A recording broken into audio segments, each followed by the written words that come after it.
Praise the Lord. Ramani என்ற ஒரு சிறு பெண் இருந்தாள்.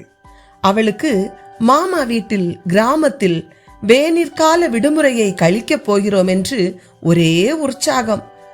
2 மாதங்கள் கம்ப்யூட்டர் விளையாட்டுகளும் வேண்டாம், மொபைல் விளையாட்டுகளும் வேண்டாம். கிராமத்தில் ஒரே மகிழ்ச்சி தான். ரமணியின் மாமாவிற்கு ஒரு மகள் உண்டு. அவளின் பெயர் லதா. ரமணியும் லதாவும் ஒரே வயதையுடையவர்கள்.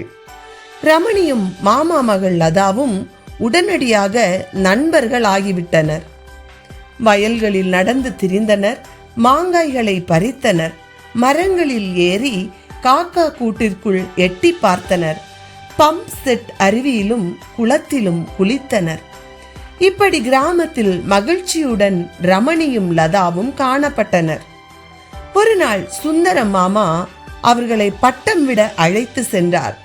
நூலை கையில் பிடித்துக்கொண்டு பட்டம் வாலை ஆட்டி அசைத்தாடுவதை கண்டு மெய் சிலிர்த்தனர். 2 மணி நேர குஷிக்கு பிறகு மாமா நூலை ஒரு மரத்தில் கட்டிவிட எல்லோரும் மரத்தடியில் அமர்ந்தனர். அப்பொழுது ரமணி அவளின் மாமாவை பார்த்து, மாமா, பாவம், பட்டம் இன்னும் மேலே பறக்க ஆசைப்படுகிறது மாமா, நூலை அறுத்து விடுங்கள், பட்டம் மேலெழும்பி பறப்பதை கண்டு ரசிக்கலாம் என்றாள். சரி என்று மாமா நூலை அறுத்து விட்டார். பட்டம் தளர்ந்தது. மெல்லவே தடுமாறி அசைந்து அசைந்து கீழே வந்து எங்கோ விழுந்து கண்ணுக்கு தென்படாமல் மறைந்தது.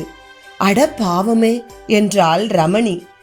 உங்கள் வாழ்க்கைக்கு கட்டுப்பாடு இருந்தால்தான் நீங்கள் கொடிகட்டி பறக்க முடியும். கட்டுப்பாடு இல்லாவிட்டால் இவ்வுலகில் தொலைந்து போவீர்கள். ஆகவே பெற்றோர் சொல்லுவதை கேட்டு கீழ்ப்படிந்து நடந்திடுங்கள் என்று இருவருக்கும் விளக்கினார் மாமா. பெற்றோரின் கட்டளைகள் பலவேளை கடினமாக தெரிந்தாலும் தட்டாமல் கீழ்ப்படிவதென ரமணி உறுதியாக தீர்மானித்தாள். எனக்கு அருமையான பிள்ளைகளே, இதிலிருந்து நாம் என்ன கற்றுக்கொள்ளுகிறோம்? பெரியவர்களின் வார்த்தைகள், பெற்றோரின் வார்த்தைகள் ஒருவேளை கடினமாக இருந்தாலும் அது நன்மைக்கு ஏற்றதாய் அமையும். எனவே தான் பரிசுத்த வேதம் சொல்லுகிறது, பிள்ளைகளே, உங்கள் பெற்றோருக்கு கர்த்தருக்குள் கீழ்ப்படியுங்கள், இதுவே நியாயம் என்று. எனவே பிள்ளைகளாகிய நீங்கள் கர்த்தருக்கு பயந்து அவருடைய வார்த்தைக்கு கீழ்ப்படிந்து வாழுங்கள். கர்த்தர் தாமே உங்களை ஆசீர்வதிப்பாராக. ஆமேன்.